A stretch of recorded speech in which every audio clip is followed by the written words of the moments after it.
Hello friends, I am teacher Vasan.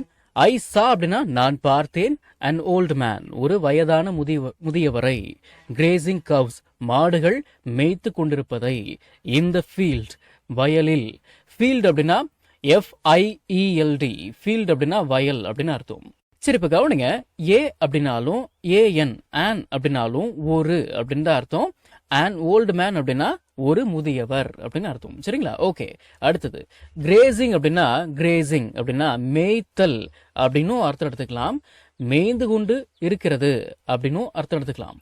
the cows are grazing அப்படின்னா மாடுகள் மேய்ந்து கொண்டு இருக்கின்றன. புரியுதுங்களா? சரி, ஓகே.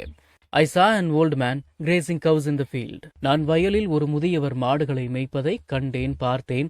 I went அப்படின்னா நான் சென்றேன். near him அவருக்கு பக்கத்தில். near அப்படின்னா அருகில் அப்படின்னு அர்த்தங்களா? சரி, ஓகே. and மற்றும் greeted வணக்கம் வைத்தேன் அப்படின்னு அர்த்தம். him அப்படின்னா அவருக்கு, greeted him அப்படின்னா அவருக்கு வணக்கம் வைத்தேன். with a warm smile அன்பான புன்னகையுடன். சரி இப்ப கவனிங்க, warm smile அப்படின்னா கனிவான புன்னகை, அன்பான புன்னகை அப்படின்னு அர்த்தம். with அப்படின்னு சேர்த்து உச்சரிங்க. with a warm smile அப்படின்னா அன்பான புன்னகையுடன், கனிவான புன்னகையுடன். I went near him and greeted him with a warm smile. நான் அவர் அருகில் சென்று அன்பான புன்னகையுடன் அவருக்கு வணக்கம் கூறினேன். I greeted அப்படின்னா நான் வணக்கம் கூறினேன் அப்படின்னு அர்த்தம். சரி, he was holding அப்படின்னா அவர் வைத்திருந்தார். சரி இப்ப கவனிங்க, HOLD hold அப்படின்ற வார்த்தைக்கு வைத்திருப்பது, பிடித்திருப்பது இப்படின்ற அர்த்தம்லாம் இருக்கு. He was holding a long stick to guide the cattle. CATTLE cattle அப்படின்னா கால்நடைகள் அப்படின்னு அர்த்தம். He was holding a long stick அப்படின்னா அவர் ஒரு நீண்ட குச்சியை வைத்திருந்தார். to guide வழி நடத்த, the cattle கால்நடைகளை. He was holding அப்படின்னா அவர் வைத்திருந்தார். guide அப்படின்னா வழி நடத்துதல். cattle அப்படின்னா CATTLE cattle அப்படின்னா கால்நடைகள். ASK அப்படின்னா ஆஸ்க் அப்படின்னா கேளு அப்படின்னு அர்த்தம். I asked அப்படின்னா நான் கேட்டேன். I asked him அப்படின்னா நான் அவரிடம் கேட்டேன். How many cows he has? How many அப்படின்னா எத்தனை, cows அப்படின்னா மாடுகள், he has அப்படின்னா அவரிடம் இருக்கிறது. the HAS has அப்படின்ற வார்த்தைக்கு இருக்கிறது, உள்ளது அப்படின்னு அர்த்தம் இருக்குன்னு நமக்கு தெரியும் இல்லைங்களா? சரி, okay. I asked him how many cows he has. அவரிடம் எத்தனை மாடுகள் இருக்கின்றன என்று நான் கேட்டேன். சரி, அப்புறம் இங்கிலீஷ் ஈஸியா பேசணுமா? தமிழ் அர்த்தத்தோட 1000 டெய்லி யூஸ் சென்டென்சஸ் இருக்கிற PDF ஃபைல வெறும் 199 ரூபாய்க்கு தர்றோம். இந்த வாய்ப்பை மிஸ் பண்ணாதீங்க. ஸ்கிரீன்ல தெரியற நம்பருக்கு இப்பவே வாட்ஸ்அப் பண்ணுங்க. இது புக் இல்ல, PDF ஃபைல். ஃப்ரீ டைம்ல PDF ஓபன் பண்ணி போன்லயே லேர்ன் பண்ணிக்கலாம். நீங்க பணம் அனுப்பிய உடனே வாட்ஸ்அப் மூலமா PDF உடனடியா வாங்கிக்கலாம். வாட்ஸ்அப் பண்ணுங்க, வாங்கிக்கோங்க. He said அவர் சொன்னார். He has அவரிடம் இருக்கிறது 5 native cows 5 நாட்டு மாடுகள். நேட்டிவ் கவ்ஸ் அப்படின்னா நாட்டு மாடுகள் அப்படின்னு அர்த்தம். சரிங்களா? ஓகே. அண்ட் மற்றும் 2 small calves CALVES calves அப்படின்னு தான் உச்சரிக்கணும். L silent. சரிங்களா? அவரிடம் 5 நாட்டு பசுக்களும் 2 சிறிய கன்றுகளும் இருப்பதாக சொன்னார். calves அப்படின்னா கன்றுகள், அதாவது கண்ணுக்குட்டிங்க அப்படின்னு அர்த்தம். சரிங்களா? ஓகே. அடுத்தது I asked him நான் அவரிடம் கேட்டேன். what time எத்தனை மணிக்கு he brings அவர் அழைத்து வருகிறார். BRING bring அப்படின்ற வார்த்தைக்கு கொண்டு வருவது, எடுத்து வருவது, அழைத்து வருவது இந்த மாதிரிலாம் அர்த்தம் இருக்கு. them அவைகளை, எவைகளை.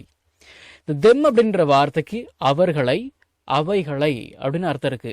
இந்த இட்டோட ப்ளூரல் ஃபார்ம். சரிங்களா? இந்த இடத்துல them அப்படின்ற வார்த்தை மாடுகளை குறிக்குது. கிரேசிங் அப்படின்னா மேய்வது, மேய்ப்பது. சரிங்களா? ஃபார் கிரேசிங் அப்படின்னா மேய்ச்சலுக்காக, மேய்ப்பதற்காக. I asked him what time he brings them for grazing. அவைகளை எந்த நேரத்திற்கு, எத்தனை மணிக்கு, அதாவது எந்த டைமுக்கு மேய்ச்சலுக்கு அழைத்து வருவீர்கள் என்று நான் அவரிடம் கேட்டேன். I asked him நான் அவரிடம் கேட்டேன். what time he brings அவர் எத்தனை மணிக்கு அழைத்து வருகிறார். them அவைகளை for grazing மேய்ச்சலுக்காக. சரி, அப்புறம் he told me அவர் என்னிடம் சொன்னார். he comes here அவர் இங்கே வருகிறார். early every morning தினமும் அதிகாலை. every morning அப்படின்னா தினமும் காலை.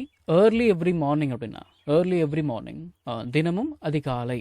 early morning அப்படின்னா அதிகாலை அப்படின்னு அர்த்தங்களா? சரி, ஓகே. ஹி டோல்ட் மீ, அவர் என்னிடம் சொன்னார். தட் அப்படின்ற வார்த்தை என்று அப்படின்னு அர்த்தம் கொடுக்குது இந்த வாக்கியத்துல. இந்த தட் அப்படின்ற வார்த்தைக்கு என்று அப்படின்னு கூட அர்த்தம் இருக்கு அப்படிங்கறத தெரிஞ்சு வச்சுக்கோங்க. He comes here early every morning, அவர் தினமும் அதிகாலையில் இங்கு வருகிறார். தட் என்று ஹி டோல்ட் மீ, அவர் என்னிடம் சொன்னார். அவர் தினமும் அதிகாலையில் இங்கு வருகிறார் என்று அவர் என்னிடம் கூறினார், சொன்னார்.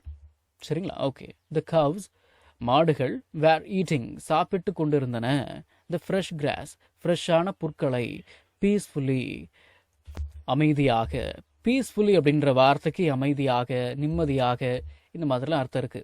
ARE, ஆர் இதோட பாஸ்ட் தான் WERE, வேர். சரிங்களா? த கவுஸ் ஆர் ஈட்டிங் அப்படின்னா மாடுகள் சாப்பிட்டு கொண்டு இருக்கின்றன. த கவுஸ் வேர் ஈட்டிங் அப்படின்னா மாடுகள் சாப்பிட்டு கொண்டு இருந்தன. GRASS, கிராஸ் அப்படின்னா கிராஸ் அப்படின்னா புல் அப்படின்னு அர்த்தம். பேச்சு தமிழுக்கு ஏற்ற மாதிரி bill.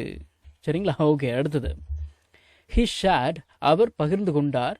Some of his childhood memories, அவருடைய சில, சம் அப்படின்னா சில அப்படின்னு அர்த்தம், கொஞ்சம் அப்படின்னு கூட அர்த்தம் இருக்கு. ஹிஸ் அப்படின்னா அவருடைய, சைல்ட்ஹுட் மெமரிஸ் அப்படின்னா சிறு வயது நினைவுகள். வித் மீ, என்னுடன். அவர் அவருடைய சிறு வயது நினைவுகள் சிலவற்றை என்னிடம் பகிர்ந்து கொண்டார். மெமரிஸ் அப்படின்னா நினைவுகள். சரி. ஆஃப்டர் அப்படின்னு சேர்த்து உச்சரிங்க. ஆஃப்டர் அ பிளசன்ட் கான்வர்சேஷன் அப்படின்னா ஒரு இனிமையான உரையாடலுக்கு பிறகு. ஐ set good bye to him, நான் அவரிடம் குட் பை சொன்னேன். அண்ட் மற்றும் ஸ்டார்டட் வாக்கிங், நடக்கத் தொடங்கினேன். டு மை ஹோம், என்னுடைய வீட்டிற்கு. நம்ம தமிழ்ல பேசக்கூடிய அன்றாட வாக்கியங்களை இங்கிலீஷ்ல எப்படி பேசலாம்னு சொல்லி ஒரு 1000க்கும் மேற்பட்ட ஆங்கில வாக்கியங்களை தமிழ்ல மொழிபெயர்த்து ஒரு 5 PDF நான் ரெடி பண்ணி வச்சிருக்கேங்க. ஒரு PDF ஓட பிரைஸ் வந்து பாத்தீங்கன்னா 50 rupees. ஆனா இந்த 5 PDFையும் நீங்க 250 ரூபாய் கொடுத்து வாங்க தேவையில்லை.